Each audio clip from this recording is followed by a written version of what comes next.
নবীজির সুপারিশ, হাউজে কাউসারের পানি, ইডি জিলাপি দিয়া না, বিরিয়ানি দিয়া না, খিচুড়ি দিয়া না, রাগ হওয়ার সুযোগ নাই।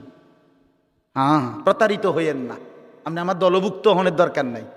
আপনি আমনের জায়গাতে থাকেন, আপনি আমনের তরিকাতেই থাকেন, কিন্তু ধোকা খাইয়েন না, ধোকা খাইয়েন, ধোকা খাইয়েন, প্রতারিত হইয়েন। শুধু গান, শুধু গজল, শুধু ঢোল, শুধু ফুল, শুধু মিছিল, শুধু স্লোগান, হ্যাঁ, শুধু জিলাপি, শুধু বিরিয়ানি না বন্ধু। এত বড় শ্রেষ্ঠতম রাসূল 23 বছরে এই সামান্য এই কয়েকটা বিষয়ের জন্য আমাদের কাছ থেকে চেয়ে নবীজি আমাদের কাছ থেকে ভালোবাসার দাবিতে কয়টা বিরিয়ানি আর কয়টা জিলাপি আর কয়টা খিচুড়ি, আর আমরা নবীর জন্য একটা গাড়িতে ফুল লাগাবো আর কিছু প্লে কার্ড দিয়ে আমরা স্লোগান দেব, চিৎকার দেব, হই হুল্লোড় করব। খালাস, 23 বছরের রাসূলুল্লাহ সাল্লাল্লাহু আলাইহি ওয়াসাল্লামের মেহনতের হক আদায় হয়ে গেছে তো? এটা ইনসাফ বলে? তাইফের রক্তের বদলা হলো তো? উহুদের দান দান শহীদের বদলা হলো তো? পেটে পাথর বাঁধা এই ক্ষুধার কষ্টে এটার হক আদায় হয়ে গেছে তো? তাইলে তাইলে কিতা সুন্নি, কিতা ওয়াহাবি, কিতা হ্যাঁ, কিতা আসলে কে লাগাই দিল? এটা কে লাগাই দিল? কি লাগাই দিল? যদি সুন্নি মানে হয় রাসূলুল্লাহ সাল্লাল্লাহু আলাইহি সাল্লামের সুন্নাত ওয়ালা, তো এটাও তো মুমিনের হওয়া দরকার। যদি ওয়াহাবি অর্থ তো হলো আল্লাহ ওয়ালা, আল্লাহর নাম এটা ওয়াহাব, তো আল্লাহ ওয়ালাও তো মুমিনের হওয়া দরকার, নবী ওয়ালাও তো মুমিনের হওয়া দরকার। আল্লাহ তো বলছেন ওয়া ইউতিল্লাহ ওয়ার রাসূল, আল্লাহর আনুগত্য যে করবে, রাসূলের আনুগত্য যে করবে, তো এক মুমিন তো আল্লাহ ওয়ালাও হওয়া দরকার, নবী ওয়ালাও হওয়া দরকার।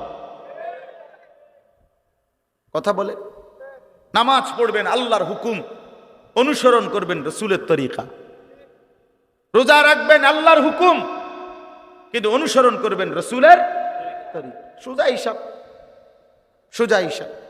এই জন্য আপনাদের কাছে আমার অনুরোধ, মেহেরবানি করে ছেলেরা, বাবারা, পর্দার আড়ালের মা বোনরা সবাই মিলে সিদ্ধান্ত, এত বোকা হইয়েন না, এত বোকা হইয়েন, এত বোকা হইয়েন। অনেক ছেলে দেখেন তাকাইয়া, মাশাআল্লাহ অনেক ছেলে বসছে, কিন্তু বন্ধু চেহারা দেখলেই বোঝা যায় নামাজ পড়ো না, চেহারায় দয়া মায়া নাই, চেহারায় দয়া মায়া নাই, চুলের কোনো সাইজ নাই, চেহারার কোনো সুরত নাই, জামা কাপড় পোশাকের কোনো তাল নাই, কি করো, কি খাও, কোথায় রাত কাটাও, সারা রাত এই এক মোবাইল দিয়া জিন্দিগি পার করতেছ, এটা সুস্থ স্বাভাবিক মানুষ হইতে পারে না। এত ছবি, এত নারী, এত উলঙ্গ দৃশ্য কোনো স্বাভাবিক মানুষ দেখে না। এ তো পাগল ছাড়া, মাতাল ছাড়া আর কেউ না, আর কেউ এক ওয়াক্ত নামাজ পড়তে পারে না, মন চায় না। আমি সেদিন বললাম যে আপন মা জীবিত, আমার এই কথাটা শেষ খেয়াল করে, আপন মা বাবা জীবিত, ঘরে ছেলেটা ঘরে ঘুমায়, বাপ মাও আছে, কিন্তু বছরের পর বছর কোনোদিন নামাজ পড়ে না, বাপ মাও কিছু বলে না। আরে বাবা, বিশ্বাস করেন, আমার কাছে মনে হয় জানেন যে এই সন্তানের উপরে আল্লাহর এত বড় লানত পড়ছে, খোদার গজব পড়ছে তার উপরে, যে আল্লাহ তাআলা তার মা বাবার কলিজার থেকেও এই সন্তানের আখিরাতের ফিকির সরায় দিয়েছে। আপন মা বাবা আর আপন সন্তানের ফিকির করে, যা তুই বাদ, তুই নষ্ট হয়ে যা, রাত নষ্ট হয়ে যা। এই জন্য আমি অনুরোধ করছি, একটা ছেলেও যদি শুনে থাকেন, একটা বাবাও শুনে থাকেন, পুরা কোরআনুল কারীমের মধ্যে আল্লাহ তাআলা বিশ্বাস করেন। আবারও বলছি, নবীজির কথা বারবার আল্লাহ বলছে, ফাত্তাবিউনি, আমার নবীকে অনুসরণ করো, ইউহিব্বুকুমুল্লাহ, আমি ভালোবাসবো, ওয়াত্তাবিউহু লাআল্লাকুম তাহতাদুন, আল্লাহ বলেন আমার রাসূলের অনুসরণ করো, নিশ্চিত হেদায়েত পেয়ে যাবে। আল্লাহ বলেন ফাল্লাযীনা আমানু বিহি ওয়া আযযারুহু ওয়া নাসারুহু ওয়াত্তাবাউন নূরাল্লাযী উনজিলা মাআহু, যারা আমার রাসূলের প্রতি ঈমান আনবে, আমার রাসূলকে সম্মান করবে, আমার রাসূলের দ্বীনের কাজে সাহায্য করবে, আমার রসুলের উপরে নাজিলকৃত কোরআনকে যারা অনুসরণ করবে, খোদার কসম আল্লাহ বলছে উলাইকা হুমুল মুফলিহুন, তারা নিশ্চিত সফল কৃতকার্য জান্নাতি।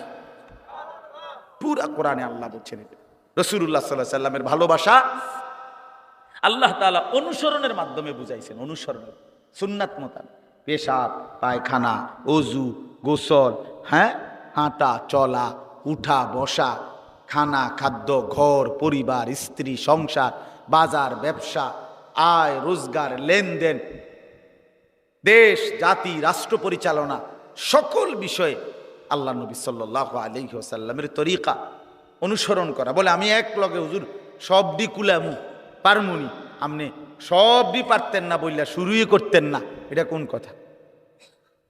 কথা বুঝেন নাই আপনি? আমাদের আরবিতে একটা প্রবাদ আছে, মালা ইউদরিকু কুল্লু লা ইয়াতরুকু কুল্লু, যেটা তুমি ফুরাটা ফাটতা না এই কারণে ফুরাটা ছাইরো না। বুঝেন নাই কথাটা? এই জন্য আজকে ইনশাআল্লাহ আমরা এই সিদ্ধান্ত নেই প্রত্যেকেই যে আমরা প্রিয় নবী সাল্লাল্লাহু আলাইহি ওয়াসাল্লামকে অনুসরণের মাধ্যমে ভালোবাসবো। কিসের মাধ্যমে কোন? আবার বলেন ভাই, কিসের মাধ্যমে? ঝগড়াঝাটির কোনো দরকার নেই, জান্নাতে যাওয়া দরকার। সবাই নিয়ত করেন ইনশাআল্লাহ যে সবাই জান্নাতি হব, জান্নাতি হওয়া দরকার। যে যেটুকুই শুনেন বসে শুনেন, 10 মিনিট হোক আর 5 মিনিট হোক, আধা ঘন্টা হোক আর 1 ঘন্টা হোক, বসে আল্লাহর কথা শোনা এটা আদব। জুতা পায়ে দাঁড়িয়ে শোনাটা আদব না, এটা জরুরি বিষয়। কোরআনুল কারীমের মধ্যে আছে, মূসা আলাইহিস সালামকে যখন আল্লাহ তাআলা তুর পাহাড়ে কথা বলার জন্য নিয়েছিলেন, তখন প্রথমত আল্লাহ তাআলা বলছিলেন ফখলা'না আলাইক। মূসা আলাইহিস সালামকে বলছেন আল্লাহ তাআলা যে আপনি আপনার জুতা খুলে ফেলেন। এরপরে আল্লাহ তাআলা কথা বলছেন আনা আখতারতুকা, আল্লাহ তাআলা বলছেন আমি আপনাকে নির্বাচন করেছি, ফাসতামি' লিমা ইউহা, এখন আমি যা ওহী করব তা মনোযোগ দিয়ে শোনেন। এই জন্য অথচ তাফসীরের মধ্যে আছে তখন প্রচন্ড ঠান্ডা ছিল, মূসা আলাইহিস সালাম ঠান্ডার কারণেই আগুনের সন্ধানে ওই পাহাড়ের টিলায় উঠছিলেন। তার মানে এত বেশি ঠান্ডা ছিল, বরফ ছিল নিচে। তাহলে সেই অবস্থায়ও আল্লাহ তাআলা আগে বলে নিছেন জুতা খুলে নেন। তার মানে জুতা খুলে আল্লাহর কথা শুনতে হবে। হযরত জিবরাইল আলাইহিস সালাম, হাদিসের মধ্যে আছে, বিখ্যাত একটা হাদিস আছে, সব কিতাবে আছে, হাদিসে জিবরাইল বলে এটা। জিবরাইল আলাইহিস সালাম মানুষের আকৃতিতে নবীজি সাল্লাল্লাহু আলাইহি ওয়াসাল্লামের কাছে আসলেন। আয়েশা নামাজের সুরতে যেভাবে বসে এইভাবে বসছেন নবীজির সামনে। এরপরে নবীজি সাল্লাল্লাহু আলাইহি সাল্লামকে একটার পর একটা প্রশ্ন করছে, মাল ঈমান, হে আল্লাহ রসুল ঈমান কি? নবীজি উত্তর দিছেন। মাল ইসলাম, ইসলাম কি? নবী সাল্লাল্লাহু আলাইহি সাল্লাম উত্তর দিছেন। মাল ইহসান, ইহসান কি? এভাবে প্রশ্ন করছেন, নবীজি উত্তর দিছেন। এরপরে উনি চলে গেছেন। তো আল্লাহ নবী সাল্লাল্লাহু আলাইহি ওয়াসাল্লাম সাহাবীদেরকে বলছেন, হাযা জিবরাইল, ইনি জিবরাইল, যিনি এতক্ষণ বসা ছিল, ইউআল্লিমুকুম দীনাকুম, তোমাদের দিন তোমরা কিভাবে শিখবে সেটা হাতে কলমে শিখাই দিলেন, বুঝায়। তো এই হাদিস দ্বারা স্পষ্ট যে আল্লাহ রাসূল সাল্লাল্লাহু আলাইহি ওয়াসাল্লামের কথা, আল্লাহর কথা বসে শুনতে হয়। আর ওই কোরআনের আয়াত দ্বারা বোঝা গেল জুতা খুলে শুনতে হয়। দুইটা মিলাইলে আমাদের কওমি মাদ্রাসাগুলোতে যুগ যুগ ধরে, যেই কোনো কওমি মাদ্রাসায় দেখবেন এক্কেবারে নুরানির 6 বছরের বাচ্চাও বসে বসে জুতা খোলা অবস্থায় সমান জায়গায় বসে পড়ে। আবার দাওরায়ে হাদিসের ছাত্র, বড় ছেলে 24-25 বছর বয়স, তারাও এই জুতা খোলা অবস্থায় সমান জায়গায় বসে বসে পড়ে। এটা রাসূলুল্লাহ সাল্লাল্লাহু আলাইহি ওয়াসাল্লামের সুন্নাত, আল্লাহর কোরআনে আল্লাহ তাআলা থেকে বর্ণিত আদব। এই জন্য এটা একটা গুরুত্বপূর্ণ। খাবারের ক্ষেত্রে জুতা পরিধান করে খাবার খাওয়া, এটা রাসূলুল্লাহ সাল্লাল্লাহু আলাইহি সাল্লামের তরিকার স্পষ্ট খেলাফ, সুন্নতের খেলাফ। নবী সাল্লাল্লাহু আলাইহি ওয়াসাল্লাম জুতা পরা অবস্থায় খাবার খেতেন না। নবী সাল্লাল্লাহু আলাইহি ওয়াসাল্লাম পিছনের দিকে হেলান দিয়ে খাবার খেতেন না। নবী সাল্লাল্লাহু আলাইহি ওয়াসাল্লাম কোমর মাথা ঝুঁকাইয়া দুই হাঁটু উঠাইয়া খাবার খেতেন এবং বলতেন, একজন মুনিবের সামনে তার গোলাম যেভাবে খানা খায় আদবের সাথে, আমি আমার মহান আল্লাহ পাকের সামনে এইভাবে আদবের সাথে খানা খাই। হ্যাঁ, চারটা জিনিস: এক, জুতা ছাড়া; দুই, হেলান না দেওয়া; তিন, দুই হাঁটু তোলা; চার, ঝুঁকে খাওয়া। আগের দিনে বাচ্চা ছাড়া আমাদের আগের দিনের বয়স্ক লোকেরা, মুসলমানরা ওয়াজ শুনতো কম, কিন্তু মোটামুটি আমল করত। এই আগের দিনে যে পিড়ি আছিল, ফিরি, আপনারা ফিরি চেনেন তো না?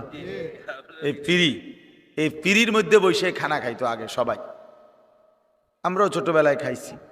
তো ওইটা পুরা সুন্নাত মোতাবেক, কারণ পিড়িতে বসলে জুতা লাগে না, পিড়িতে বসলে পিছন দিক দিয়ে হেলান দেওয়া যায় না, পিড়িতে বসলে অটোমেটিকলি দুই হাঁটু উঠে যায়। পিড়িতে বইয়া খাইতে চাইলে মাথা নুইয়েই খাইতে, মানে এই একটা পিড়িতে বসাইয়া চারটা তরিকা সুন্নাত আদায় হয়েছে।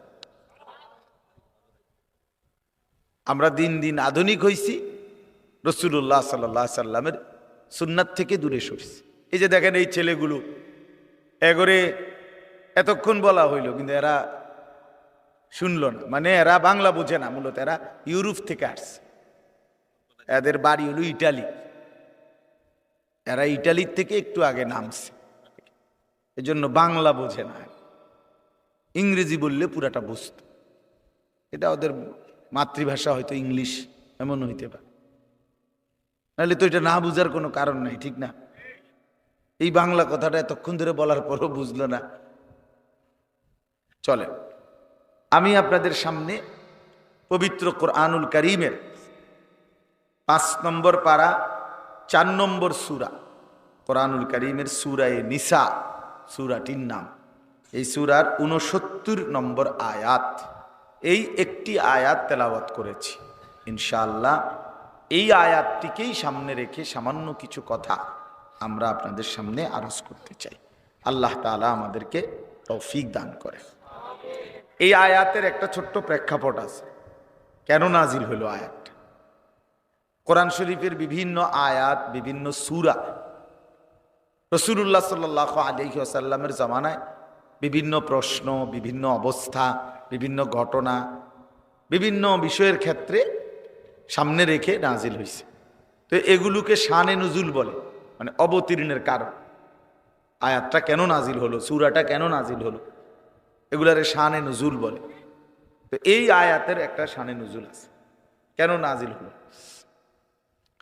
নবী সাল্লাল্লাহু আলাইহি ওয়াসাল্লাম তার হাতে যারা কালেমা পড়ে মুসলমান হইছেন, তাদের মধ্যে মক্কার আরবের মানুষও ছিল, আবার বিভিন্ন দূর দূরান্তের মানুষও ছিল। কেউ আরবের মুসলমান মক্কা মদিনার, কেউ অন্য অঞ্চলেরও ছিল। যেমন হজরত হুযায়ফা রাদিয়াল্লাহু তাআলা আনহু ইয়ামান দেশের ছিল, হজরত সালমান রাদিয়াল্লাহু তাআলা আনহু পারস্য মানে ইরানের মানুষ ছিল, হজরত বেলাল রাদিয়াল্লাহু তাআলা আনহু তিনি হাবাসা আবিসিনিয়া মানে ইথিওপিয়া ওই দেশের মানুষ ছিল। এরম অনেক সাহাবী, আবু যর রাদিয়াল্লাহু তাআলা আনহু গিফার গোত্রের মানুষ ছিলেন, হজরত আবু হুরায়রা রাদিয়াল্লাহু তাআলা আনহু মক্কা থেকে অনেক দূরে দাউস গোত্রের লোক ছিলেন। এরকম বিভিন্ন অঞ্চলের দূর দূরান্তেরও মুসলমান ছিল। রাসূলুল্লাহ সাল্লাল্লাহু আলাইহি ওয়াসাল্লামের সাহাবীদের সাথে নবী সাল্লাল্লাহু আলাইহি ওয়াসাল্লামের আন্তরিকতা খুব বেশি ছিল। যেই কোনো বিষয় অকপটে দিলে আসলে ওনারা আল্লাহর নবী সাল্লাল্লাহু আলাইহি সাল্লামের কাছে পেশ করতেন, বলতেন, আর রাসূলুল্লাহ সাল্লাল্লাহু আলাইহি সাল্লাম ওয়াহির মাধ্যমে আল্লাহ তাআলার পক্ষ থেকে সমাধান দিতেন। নারীরাও বলতো, পুরুষরাও বলতো, ছোটরাও বলতো, বড়রাও বলতো, সবাই নবীজি সাল্লাল্লাহু আলাইহি ওয়াসাল্লামের কাছে খোলা মনে কথা বলতেন এবং নবীজি শুনতেন। হাদিসের মধ্যে আছে আল্লাহ নবী সাল্লাল্লাহু আলাইহি ওয়াসাল্লাম তিনি কেউ কথা বলতে চাইলে পুরা চোখ দিয়ে তার দিকে তাকাইয়া পুরাটা শুনতেন, সে শেষ করা পর্যন্ত শুনতেন। নবীজি সাল্লাল্লাহু আলাইহি সাল্লাম কারোর সাথে মুসাফা করলে ওই লোক যতক্ষণ হাত না সরাইতো নবীজি নিজে হাত টেনে নিতেন না। নবী সাল্লাল্লাহু আলাইহি ওয়াসাল্লাম ডানে বামে কেউ ডাক দিলে তো পুরা চেহারা ঘুরাইয়া তার দিকে তাকাইতেন এবং শুনতেন তার কথা। রাসূলুল্লাহ সাল্লাল্লাহু আলাইহি ওয়াসাল্লামের আখলাক অনেক সুন্দর ছিল, অনেক সুন্দর। প্রতিটা সেকেন্ড নবী সাল্লাল্লাহু আলাইহি ওয়াসাল্লামের আখলাক সর্বোচ্চ সুন্দর ছিল, সর্বোচ্চ সুন্দর। সবকিছুই সুন্দর, সবকিছুই শ্রেষ্ঠ, সবকিছুই সবচেয়ে সুন্দর। সুবহানাল্লাহ, সবকিছু একেবারে সকল কিছু সবচেয়ে সেরা, সবচেয়ে সুন্দর। তো একদিন আল্লাহ নবী সাল্লাল্লাহু আলাইহি ওয়াসাল্লামের একজন সাহাবী, উনি ছিলেন হাবশি, এই কালো নিগ্রু মানুষ, আফ্রিকান, একদম কুচকুচে কালো নিগ্রু সাহাবী। আল্লাহ নবী সাল্লাল্লাহু আলাইহি ওয়াসাল্লামের কাছে আইসা উনি একটা কথা নবীজিকে বলছি, ইয়া রাসূলুল্লাহ আমার একটা বিষয় জানার ছিল। আল্লাহ নবী সাল্লাল্লাহু আলাইহি ওয়াসাল্লাম বললেন বলো। সাহাবী সিধা সাদা মানুষ, সহজ সরল কথা বলতে চাইছেন। মুমিনের সিফাত এটা, মুমিন আল মুমিনু গিররুন কারীম, মুমিন সাদা সিধে হয়, মুমিন ভদ্র হয়। আল্লাহ রাসূল সাল্লাল্লাহু আলাইহি সাল্লাম বলছেন লা ইয়াখদাউ ওয়া লা ইউখদাউ, মুমিন কাউকে ধোঁকাও দেয় না। নবীজি বলছেন মুমিন ধোঁকাও খায় না। এত বেকুবও না যে তাকে কেউ ধোঁকা দিবে, আবার এত বাটফারও না যে সে অন্যকে ধোঁকা দিবে। রাসূলুল্লাহ সাল্লাল্লাহু আলাইহি ওয়াসাল্লাম বলেন মুমিন সহজ সরল হয়, মুমিন ভদ্র হয়, ঈমান। নবীজি বলছেন ফা উহিব্বু আন আকুনা কারীমান মাগলুবান, আমি হেরে গিয়েও ভদ্র থাকতে চাই। প্রয়োজনে হেরে গেলাম কিন্তু আমি অভদ্র হতে চাই। ওয়ালা উহিব্বু আন আকুনা গালিবান লাঈমান, আমি অভদ্র হয়ে জিততে চাই না। নবীজি হাদিস, আমি অভদ্র হয়ে মন্দ আচরণ করে জিততে চাই না, বরং প্রয়োজনে হেরে গিয়েও আমার ভদ্রতা ধরে রাখতে চাই। তো এই সহজ সরল সাহাবী তিনি আল্লাহ নবী সাল্লাল্লাহু আলাইহি ওয়াসাল্লামকে বললেন ইয়া রাসূলুল্লাহ, আপনি প্রথম কথা হলো বাহ্যিক যেই সৌন্দর্য আপনার, আপনার চেহারা মোবারক সহ সমস্ত দেহের অঙ্গ প্রত্যঙ্গের যেই সৌন্দর্য বাহ্যিক, এই সৌন্দর্য সর্বশ্রেষ্ঠ সুন্দর, সবচেয়ে সুন্দর, সবচেয়ে সুন্দর। সারা দেহ একসাথে সবচেয়ে সুন্দর, প্রতি অঙ্গ আলাদা আলাদা তাও সবচেয়ে সুন্দর। তো আপনি সবচেয়ে সুন্দর, সর্বশ্রেষ্ঠ সুন্দর, আর আমি কুৎসিত কালো। কাজেই বাহ্যিক সৌন্দর্যের বিবেচনায় আপনার সাথে আমার কোনো তুলনাই চলে না, আপনি অনেক সুন্দর। নবী সাল্লাল্লাহু আলাইহি ওয়াসাল্লামের সমস্ত সাহাবী নবীজির সৌন্দর্যের এমন বর্ণনা দিছেন সেটা কোনো কুল কিনারা। শামায়েলের কিতাবের মধ্যে, শামায়েল মানে রাসূলুল্লাহ সাল্লাল্লাহু আলাইহি সাল্লামের শুধু চেহারা, সুরত, চলাফেরা, উঠা বসা, এগুলোর আলাদা বর্ণনার উপরে কিতাব আছে, ওগুলোর শামায়েলের কিতাব করে। শামায়েলে তিরমিজি, এরকম শামায়েলে নবী, যেখানে সাহাবায়ে কেরাম খুব মজা করে করে জোশ আনন্দে খুশিতে নবী সাল্লাল্লাহু আলাইহি সাল্লামের বাহ্যিক সৌন্দর্য, আভ্যন্তরীণ সৌন্দর্যের বর্ণনা দিছেন। নবীজির নাক মোবারক কেমন ছিল, চোখগুলো দেখতে কেমন ছিল, দাঁত হাসলে কেমন দেখাইতো, ঠোঁট কেমন ছিল, নবীজি হাঁটলে কেমন মনে হইতো, নবী সাল্লাল্লাহু আলাইহি সাল্লামের হাতের আঙ্গুলগুলো কেমন ছিল, পায়ের গোছাটা কেমন ছিল, রাসূলুল্লাহ সাল্লাল্লাহু আলাইহি সাল্লামের বুকের পশমগুলো কেমন ছিল, মাথায় বাবরি চুল রাখলে কেমন দেখাইতো, নবীজি চাদর পরলে কিরকম হইতো, মাথায় খালি মাথায় থাকলে কেমন মনে হইতো, সিথি কাটলে কেমন লাগতো। মানে এইগুলোকে সাহাবায়ে কেরাম আলাদা আলাদা বড় দরদ দিয়া, বড় মজা করে করে আল্লাহ রাসূল সাল্লাল্লাহু আলাইহি সাল্লামের সৌন্দর্যের বর্ণনা সাহাবীরা দিয়েছেন। হযরত হাসান ইবনে সাবিত রাদিয়াল্লাহু তাআলা আনহু, নবীজির সাহাবী, বলছেন ওয়া আহসানু মিনকা লাম তারা কাত্তু আইনি। হে নবী, আপনার চাইতে সুন্দর আমার এই দুই নয়ন আর কাউকে দেখে নাই। ওয়া আজমালু মিনকা লাম তালিদিন নিসাউ, এবং আমি বিশ্বাস করি আপনার চাইতে সুন্দর কাউকে কোনো মা কোনো দিন প্রসব করেনি। খুলিকতা মুবাররাআম মিন কুল্লি আইব, আপনাকে আল্লাহ তাআলা সৃষ্টি করেছেন সমস্ত ত্রুটি বিচ্যুতি দোষ থেকে পবিত্র করে। কাআন্নাকা কাদ খুলিকতা কামা তাশাউ, যেন আল্লাহ আপনাকে বানিয়েছেন মনের মতো করে, মনের মতো করে আল্লাহ আপনাকে সাজিয়েছেন, মনের মতো করে। রাসূলুল্লাহ সাল্লাল্লাহু আলাইহি সাল্লামের সৌন্দর্য বেমিসাল, তুলনাহীন। গোটা কায়নাতের আল্লাহ তাআলা সমস্ত সৃষ্টিকে যত সৌন্দর্য দিয়েছেন তারা দুই ভাগ। এক ভাগ ইউসুফ আলাইহিস সালামকে দিয়েছেন অর্ধেক, আর অর্ধেক বাকি সমস্ত সৃষ্টিকে দিয়েছেন।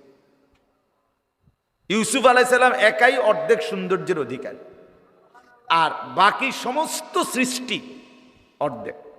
ওই বাকি অর্ধেক দিয়ে এই ফুল এত সুন্দর, ফল এত সুন্দর, পাখি এত সুন্দর, মাছ এত সুন্দর, মানুষ এত সুন্দর, পুরুষ এত সুন্দর, নারী এত সুন্দর, আসমান এত সুন্দর, এই সব কিছু বাকি অর্ধেক।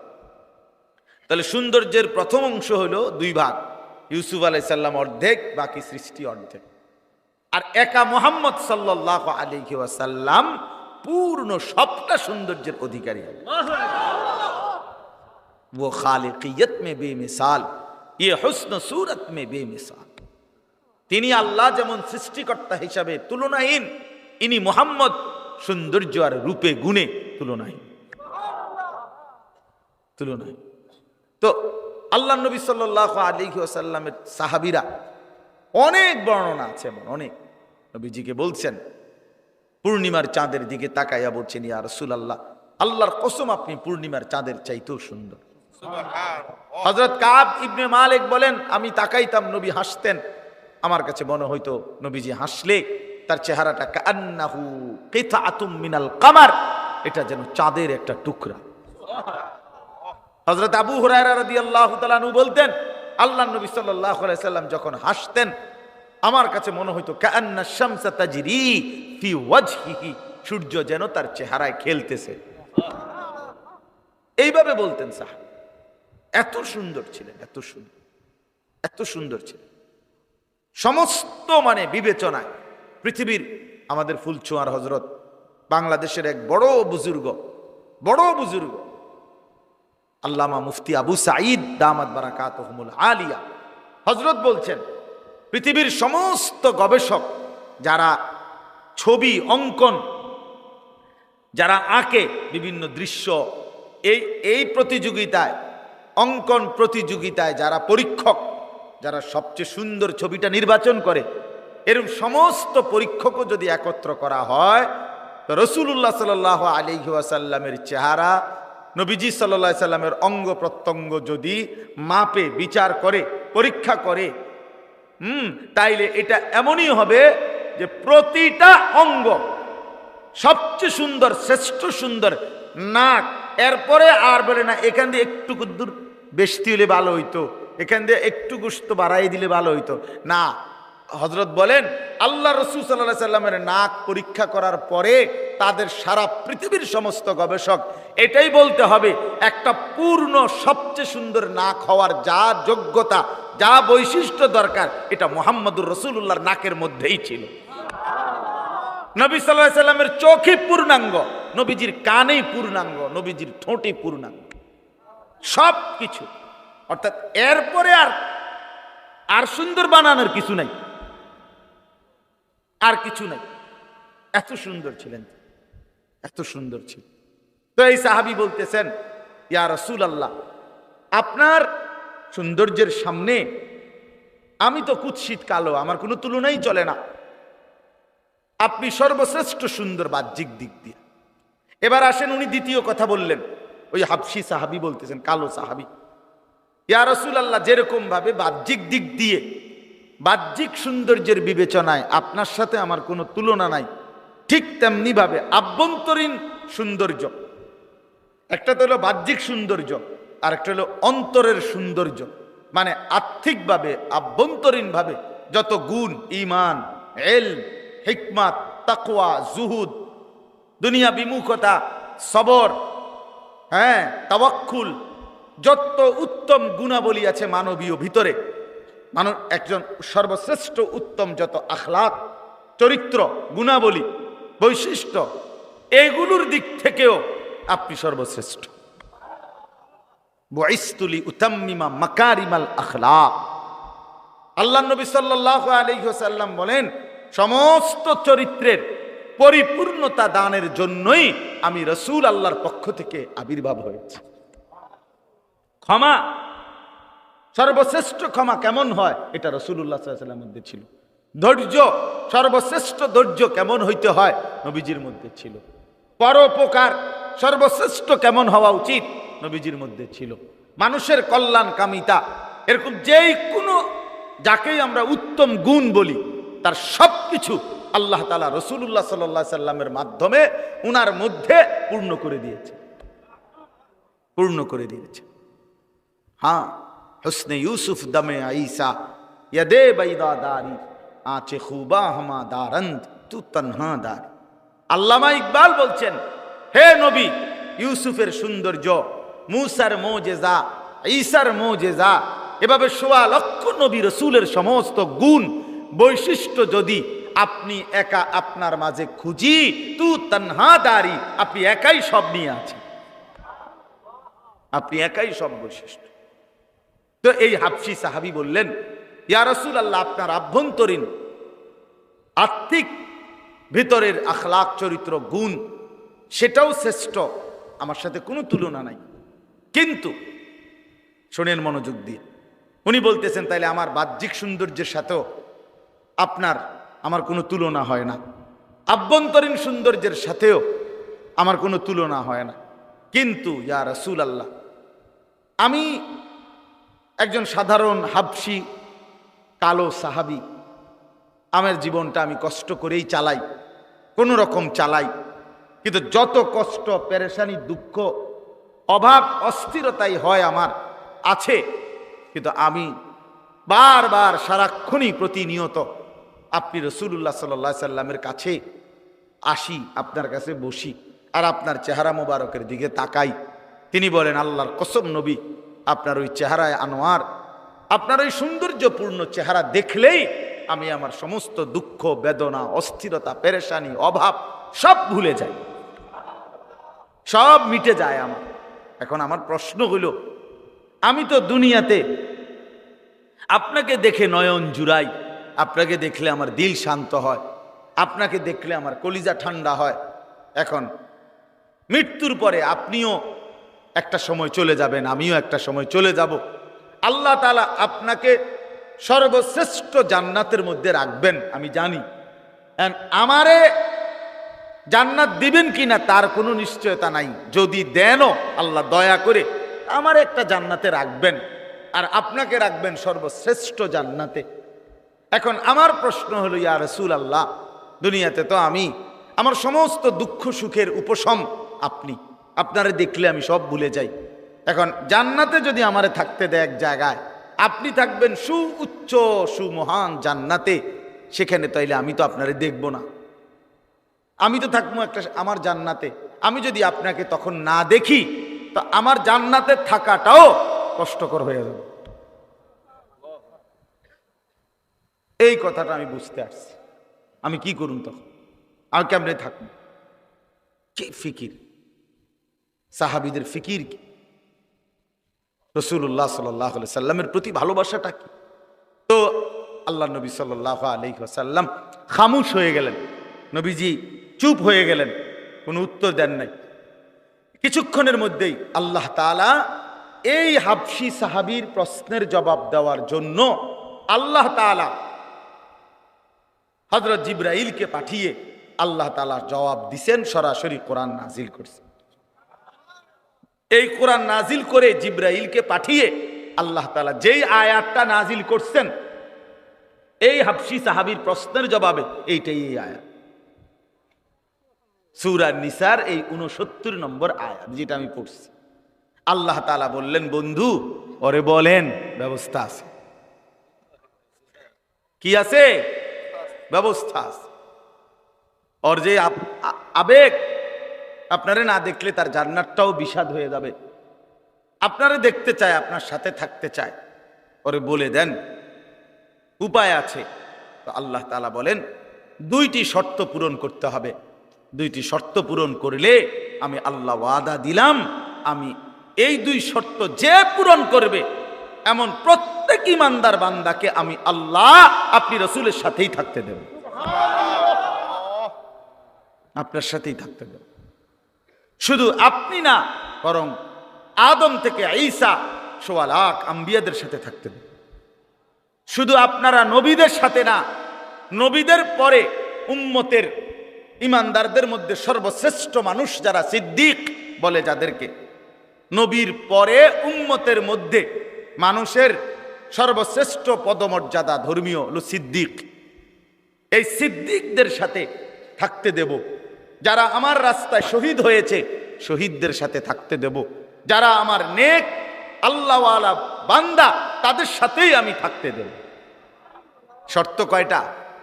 2টা। ওয়ামান ইউতিল্লাহ ওয়ার রাসূল, সহজ শর্ত, আল্লাহ এবং আপনি রাসূলের আনুগত্য করতে হবে।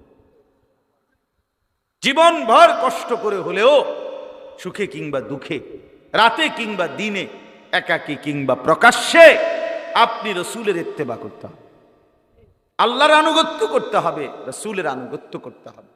আল্লাহ বলেন এই 2 শর্ত পূরণ করতে বলেন, আল্লাহর আনুগত্য, রাসূলের আনুগত্য। তাহলে কি হবে? ফাউলাইকা মাআল্লাযীনা আনআমাল্লাহু আলাইহিম, তখন ওই মানুষগুলো থাকবে আমি আল্লাহ আমার যেই স্পেশাল নিয়ামত প্রাপ্ত বান্দা যারা, তাদের সাথে। আমার নিয়ামত প্রাপ্ত বান্দারা 1 নাম্বার সমস্ত নবী রাসূলগণ, মিনান নাবিয়িন ওয়াস সিদ্দিকিন, সমস্ত সিদ্দিকগণ, নবীদের পরে যাদের স্তর, ওয়াস শুহাদা, আমার রাস্তায় যারা জীবন বাজি রেখে শহীদ হয়েছে তাদের সাথে তারা, ওয়াস সালিহিন, এবং আমার সমস্ত নেক বান্দারা যারা আমার হুকুম সদা প্রতিনিয়ত পালন করেছে। আল্লাহ বলেন আর এটাও বলে দেন, শোনো বান্দা, হে ইমানদার, হাসরের ময়দানে যদি নবী রাসূল সাল্লাল্লাহু আলাইহি সাল্লাম, সিদ্দিক, শহীদ এবং নেককারদের সঙ্গী হতে পারো, তখনই বুঝবা ওয়া হাসুনা উলাইকা রফিকা, তারা কতই না উত্তম বন্ধু তোমার, বড় বেশি উত্তম বন্ধু হবে। হায় যদি নবীদের সঙ্গী হও, সিদ্দিকের সঙ্গী হও। যদি দেখো ওই যে আদম, ওই যে মূসা, ঈসা, ওই যে নূহ আলাইহিস সালাম, ওই যে আমার হাবিব, ওই যে দেখো আবু বকর, ওমর, ওসমান, আলী, ওই যে দেখো আবু হানিফা, শাফিঈ, হাম্বলি, দেখো আব্দুল কাদের জিলানী, বাইজিদ বুস্তামি, জুনায়েদ বাগদাদি, এই মহান মানুষগুলোকে যদি পাও তোমার আশেপাশে, তুমি যদি তাদের সঙ্গী হইতে পারো, আল্লাহ নিজে বলতেছেন বিশ্বাস করো বান্দা, সেটা হবে তোমার বড় উত্তম শ্রেষ্ঠতম বন্ধু, শ্রেষ্ঠতম বন্ধু। তাহলে কি বুঝা গেল? আল্লাহ তাআলা বললেন আল্লাহর আনুগত্য করো, রাসূলের আনুগত্য করো, তাইলে রাসূলের সঙ্গেই জান্নাতে থাকবে। মজার বিষয় হলো শুনেন, এই হাবশী সাহাবী, ওই যে বেটা জিগাইছে, উনি উত্তর পাইছে কিনা কথা বলেন না? তো উনি এরপরে আরেকটা প্রশ্ন করছে।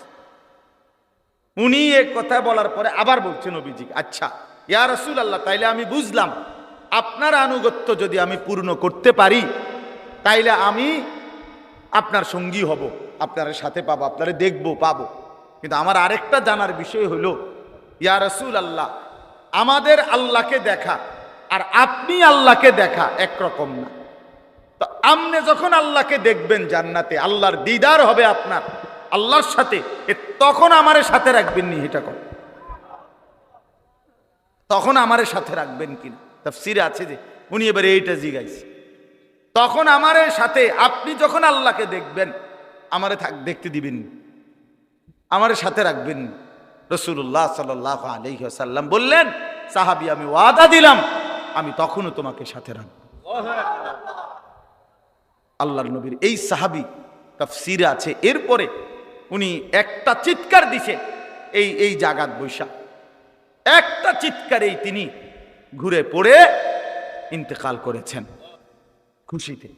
নিকাল যায় দম তেরে কদমোं के नीचे यही दिल की हसरत यही दिल की आरजू है। হে প্রিয়, আপনার জন্য আপনার কদমের নিচে জীবন দিয়ে দিলাম, এটাই দিলের তামান্না ছিল, এটাই দিলের আকাঙ্ক্ষা ছিল। আমার ভাই, আয়াতের শানে নুজুল বলা শেষ হয়ে গেল, এবার খোলাসা কথা কি, এটা বললেই শেষ কথা। মূল বক্তব্যটা কি আসলে, আপনি কি বুঝলেন, আমি কি বুঝলাম, জোয়ান ভাই তোমরা কি বুঝলা ভাই, বলো ভাই। আমরা এই উপর থেকে নিয়ে নিচ পর্যন্ত আমরা প্রত্যেকেই মুসলমান, আমরা প্রত্যেকেই মুসলমান।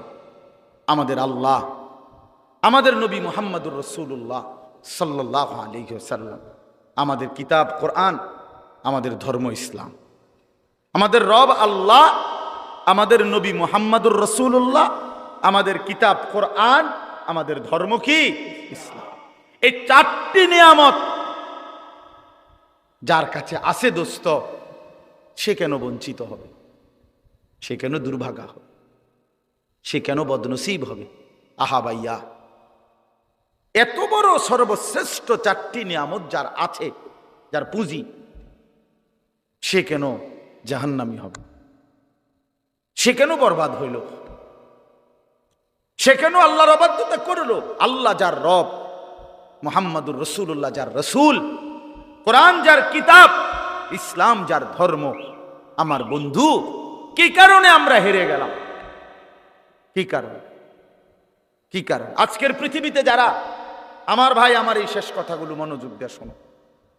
আজকের পৃথিবীতে যারা খ্রিস্টান, সারা পৃথিবীতে, গোটা ইউরোপের সব খ্রিস্টান, তাদের কারো কাছে, কসম আল্লাহ, তাদের কারো কাছে, খ্রিস্টানরা ঈসা নবীর অনুসারী, কিন্তু তাদের কাছে ঈসা নবীর উপরে নাজিলকৃত আল্লাহ যেই ইনজিল কিতাব নাজিল করছে, আসমানি কিতাব, ওই আসমানি কিতাবের কোনো নিখুঁত কপি, ওই কিতাবের কোনো মূল কপি সারা পৃথিবীর, এই মুহূর্তে সারা পৃথিবীতে যত কোটি কোটি খ্রিস্টান আছে, যত জাদুঘর আছে তাদের, যত গবেষণাগার আছে তাদের, কারো কাছে, তাদের কাছে একটি নিখুঁত আল্লাহ কর্তৃক নাজিলকৃত ইনজিল আসমানি কিতাব তাদের কাছে নাই। কসম আল্লাহ, এটা তারাও মানে, তাদের কাছেও স্বীকৃত। এই ইনজিল নামে, বাইবেল নামে, কিতাবুল মুকাদ্দাস, কখনো নাম দেয় কিতাবুল মুকাদ্দাস, কখনো নাম দেয় ইনজিল শরীফ, কখনো নাম দেয় বাইবেল শরীফ, এক এক সময় এক এক শরীফ নাম দেয়, কিন্তু কোনো শরীফে আসল শরীফ না, সব হলো নকল শরীফ, আসলি না। এগুলো সব ঈসা আলাইহিস সালামকে আল্লাহ তাআলা আসমানে তুলে নেওয়ারও কমপক্ষে 600 বছর পরে লিখিত। তাদের পরবর্তী কোনো মনীষী, গুরু, ধর্মযাজকদের এই বিভিন্ন মানুষের মুখে মুখে প্রচারিত বিভিন্ন মুখ নিঃসৃত কথা বানাইয়া সানাইয়া এগুলো লিখছে। আজকের এই দিন পর্যন্ত খ্রিস্টানরা ঈসা আলাইহিস সালামের ব্যাপারে তাদের আকীদা পরিষ্কার করে বলতে পারে না। তাদের কথা হইল ঈসা, মরিয়ম, আল্লাহ, এ তিন খোদা। নাউজুবিল্লাহ। তো বলে যে আল্লাহ যে এক, তোমাদের কিতাবও তো আছে, কহ এটাও ঠিক। আল্লাহ এক, এক খোদা, এটাও ঠিক। তাহলে যদি বলো যে তিন খোদা, এইটাও ঠিক। তো এক খোদা, তিন খোদা, তিন খোদাই এক খোদা, তো এটা কেমনে ঠিক? কয় এমনি ঠিক, যেমনি কই এমনি ঠিক, যেমনি কয় এমনি। না বুঝাইতে পারলে মনে করেন আমার দাদা, আমার জ্যাঠারে, আমার দাদার খুব রাগ ছিল, প্রচন্ড রাগী মানুষ ছিলেন আমার দাদা।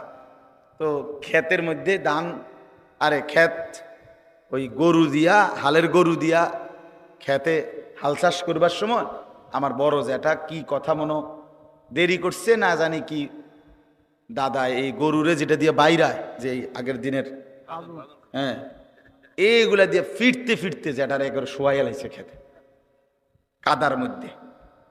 তো জ্যাঠার খুব জ্বর উঠছে, অসুস্থ হয়ে গেছে জ্যাঠা। আমার আব্বা শহর থেকে, আমার আব্বা শহরে চাকরি করতেন, আব্বা একদিন পরে শূন্য গেছে, গিয়া সব ঘটনা টটনা আমার জ্যাঠার থেকে শূন্য আমার আব্বা বুঝছে যে আমার জ্যাঠার কোনো দোষ নেই। আমার দাদা এটা না বুঝা মারছে হেবটারে। তো দাদারে আমার আব্বা এটা বুঝাই কইছে যে আব্বা আপনি যে হেবটারে মারলেন বড় মিয়ারে, এইভাবে বুঝাই কইছে যে এটা আপনার এটা ভুল হয়েছে, আপনি মানে মূলত এই ঘটনা উনি করে নাই বা এই কারণে যেটা। তো দাদা বুঝছে কথাটা যে না আসলে তারে অন্যায়ভাবে কি করছে মার। তো আমার দাদা চুপ করে একটু পরে আমার দাদা হঠাৎ আমার আব্বারে কইছে, তাহলে হয়তো দৌড় দিল না কা। বুঝেন নাই কথা? হ্যাঁ, দৌড় দিল না কা, এইটাই দোষ। হ্যাঁ হ্যাঁ, দোষ হলো কি দৌড় দিল না কা। হে যদি নির্দোষ হইতো তো দৌড় দিত। তাই এরা এত বেশি বানোয়াটি, খ্রিস্টানরা একেবারে গাঁজাখুরি কথাবার্তা, এদের বানোয়াটি কথা। আমাদের বাংলাদেশে এরা এই উত্তরবঙ্গে পার্বত্য চট্টগ্রামে আপনারা জানেন প্রতিদিন মুসলমানদেরকে খ্রিস্টান ধর্ম বানানোর ষড়যন্ত্র করছে। ষড়যন্ত্র না, বানাচ্ছে বানাচ্ছে বানাচ্ছে প্রতিদিন। আমাদের এই ছোট্ট বাংলাদেশ, ছোট্ট এই বাংলাদেশ, আমরা দিনাজপুর ছিলাম দাওয়াত ও তাবলীগের সফরে। 40 দিনে দেখছি একটি জেলার মধ্যে না হয়তো 50টা। ওই বাংলাদেশে মিয়া একটা জেলায় কমপক্ষে 50টা হবে গির্জা বাংলাদেশে।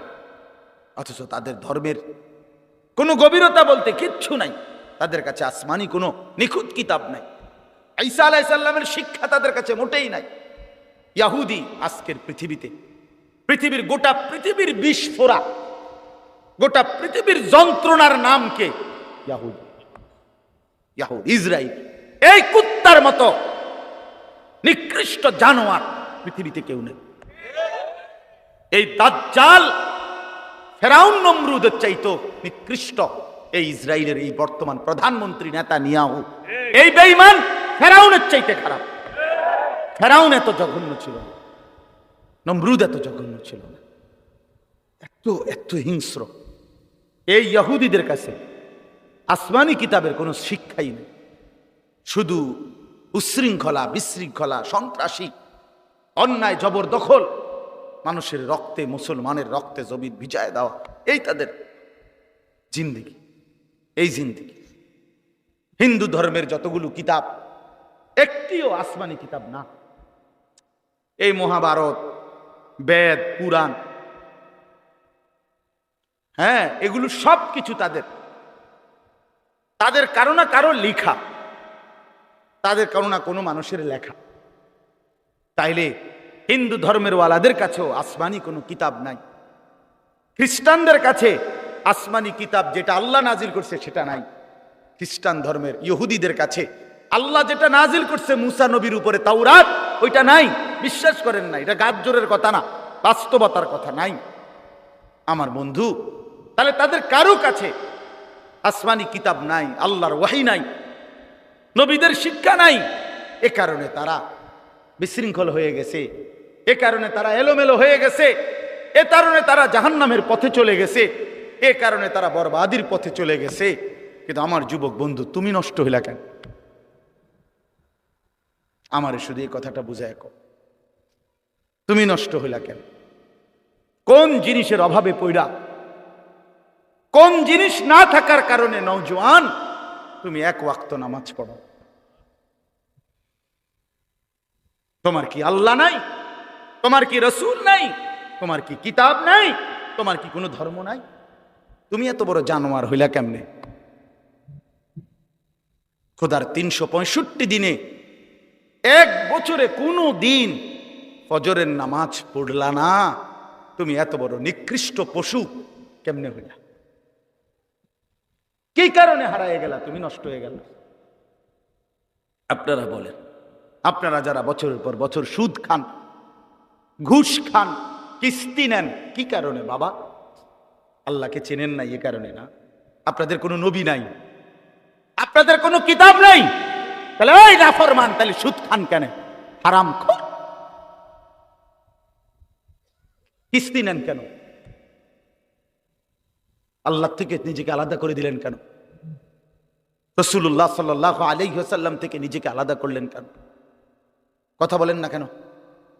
যাদের স্ত্রী বেপর্দা, যাদের মেয়ে বেপর্দা, যাদের নিজের জীবনে নবীজির একটা সুন্নতের অনুসরণ না, কোথায় দাড়ি, কোথায় মিসওয়াক, কোথায় দস্তরখান, কোথায় মাথায় টুপি, কোথায় রাসূলুল্লাহ সাল্লাল্লাহু আলাইহি সাল্লামের চুল মুবারক, কোথায় নবী সাল্লাল্লাহু আলাইহি ওয়াসাল্লামের মতো হাঁটা চলার অনুসরণ কোথায়? বাপ, টয়লেট বাথরুমের মধ্যে টয়লেট পেপার ব্যবহার করার প্রবণতা কোথায়?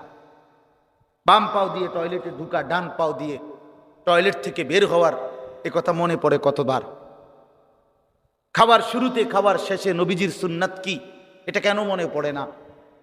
ঘুমের শুরুতে ঘুমের শেষে রাসূলুল্লাহর তরিকা কি, এটা কেন মনে পড়ে না? বাপ, এই সব কিছুতে নবীজির বিরোধিতা।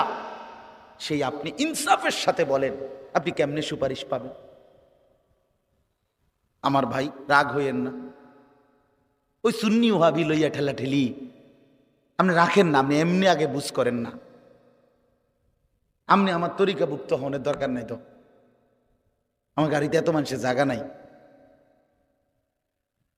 আপনি ইনসাফের সাথে বলেন, রাসূলুল্লাহ সাল্লাল্লাহু আলাইহি ওয়াসাল্লামের সাথে সামনে কিভাবে দাঁড়াবেন? জাহান্নাম টিকবেন না, কবরের আযাবে টিকবেন না, টিকবেন না, কবরের আযাবে টিকবেন না। হ্যাঁ, আমরা কিতাবে পড়ছি ঈসা আলাইহিস সালাম নূহ আলাইহিস সালামের জামানার ওনার একজন সন্তানকে কবর থেকে উঠাইছেন আল্লাহর কুদরতে। দেখছেন ওনার চুল দাড়ি সাদা হয়ে গেছে। তো নূহ আলাইহিস সালামের জামানার মানুষের চুল দাড়ি সাদা হতো না, কিতাবে আছে, যত বৃদ্ধই হইতো। ঈসা আলাইহিস সালাম জিজ্ঞেস করছে, আপনার চুল দাড়ি সাদা হলো কেন? কোচে বলে, শুনেন, 450 বছর দুনিয়ার হায়াত পাইছি আমি, আমার কোনোদিন চুল দাড়ি সাদা ছিল না, হয় নাই।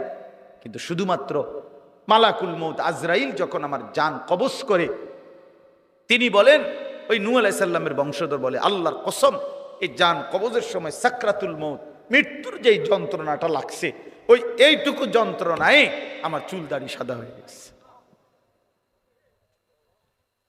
এরপরে তো রইছে বাপ, এরপরে তো রইছে সামনে,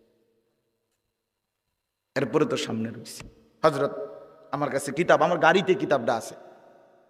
হযরত ইব্রাহিম আলাইহিস সালাম একদিন আজরাইলকে বলছে, আজরাইল, কোন নাফরমান পাপীর রুহু যে কবজ করো তুমি, তখন তোমার চেহারাটা কিরকম হয়, আকৃতিটা আমার এটা একটু দেখাও।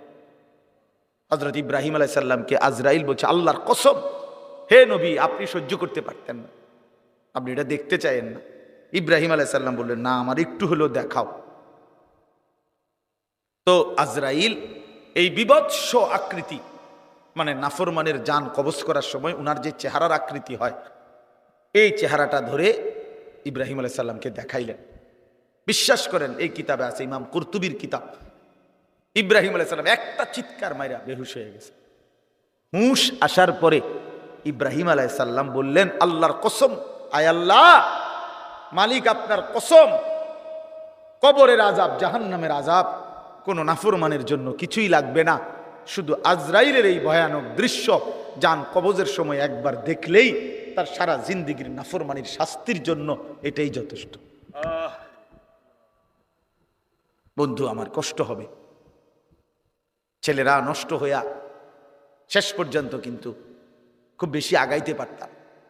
এই জন্য আজকে যারা বসছে সবার কাছে অনুরোধ করি, আমরা আল্লাহ এবং রসুলের আনুগত্য, ইসলামের দিকে ফিরে আসা, এটা আমাদের মধ্যে নিরাপত্তা, এটার মধ্যেই আমাদের মুক্তি, দুনিয়ার শান্তি, আখিরাতের শান্তি। আল্লাহ তাআলা আমাদেরকে তৌফিক দান করেন। আজকের এই মাহফিলটা আল্লাহ তাআলা কবুল করে নেন। যুবকদের এই যে মুহইয়ুস সুন্নাহ শব্দের অর্থ কিন্তু সুন্নাতের জীবন দানকারী, অর্থাৎ সুন্নাতের অনুসরণকারী, সুন্নতকে জীবন দানকারী, সুন্নতকে বাস্তবায়নকারী। এজন্য এই নাম, এটার কিন্তু অর্থ হলো এই যারা সুন্নাতকে অনুসরণ করে। এজন্য শুধু নাম সর্বস্ব যেন না হয়। যেই যুবকরা আয়োজন করেছে, ভাই তোমাদের কাছে অনুরোধ, চেহারা, সুরত, চলন বলন সুন্দর করে, যারা দাড়ি রাখেন না হিম্মত করে দাড়ি রাখেন, হিম্মত করেন যে ইনশাআল্লাহ দাড়ি রাখবেন। দাড়ি না রাখা এটা কিন্তু অনেক বড় অপরাধ। অপরাধটা কি জানেন? অপরাধটা হলো যে ব্যক্তি দাড়ি কাটে নিয়মিত, আমার কাছে মনে হয় সে আল্লাহর সাথে বিদ্রোহ করে এবং আল্লাহকে বলে ডাইরেক্ট যে খোদা আপনি দিবেন আমি কাটব, আপনি দিবেন আমি কাটব, আপনি দিবেন আমি কাটব, আমি বেড়া হইলে আপনি খোদারে দেখায় দিব, আপনি দিতেন পারেন কতক্ষণ, আমি কাটতে পারি। তো আল্লাহও যেন বলে বান্দা কাটতে থাকো, আসতে থাকো, কাটতে কাটতে একদিন তো আমার কবরে আইবা, তখন প্রথম রাতে প্রথম ঘন্টায় টাঙ্গাইয়া যখন ফিটমু তখন বুঝবা। মাতবুরি ছুটাই দেবো তুমি প্রথম ঘন্টাতে, কবরের প্রথম ঘন্টা। হাত্তা তাখতালিফা আদলা, আল্লাহ নবী বলছেন কবর যখন প্রথম মিনিট নাফরমানকে কবরে একটা চাপ দিবে, তো ডান পাশের মাটি বাম দিকের মাটি ডান দিকে, মানে ডান পাঁজরের হাড্ডি ভাঙ্গা চুইরা এই পাশে চলে যাবে, এই পাশের হাড্ডি ভাঙ্গা এই পাশে চলে যাবে। 1 মিনিটে নাফরমান সোজা চুরচুর হয়ে যায়। অহংকার করো না, মাতবুরি দেখাইও না। সবাইরে বললাম কেউ বড়াই করেন, যে নারী বেপর্দা তারে বইলেন তোমার এই রূপ যৌবন পোকা মাকড়ের ঘরে চলে যাবে কবরে। অসংখ্য সুন্দরী নারী এই পৃথিবীতে কবরের মাটির খোরাক হয়েছে। আল্লাহ তাআলা আমাদের সবাইকে তৌফিক দান করুন। হিম্মত করলাম তো ইনশাআল্লাহ 5 ওয়াক্ত নামাজ পড়বো তো ইনশাআল্লাহ। আল্লাহ তৌফিক দান করে সকাল সন্ধ্যা কিছু কিছু জিকির করবেন, আল্লাহওয়ালাদের কাছে আসা যাওয়া করবেন এবং নিজের জীবন সুন্দর করার চেষ্টা করবেন, নবী সাল্লাল্লাহু আলাইহি সাল্লামের অনুসরণ করার ফিকির করবেন। আল্লাহ তাআলা আমাদের সবাইকে তৌফিক দেন, কবুল করেন। আলহামদুলিল্লাহ।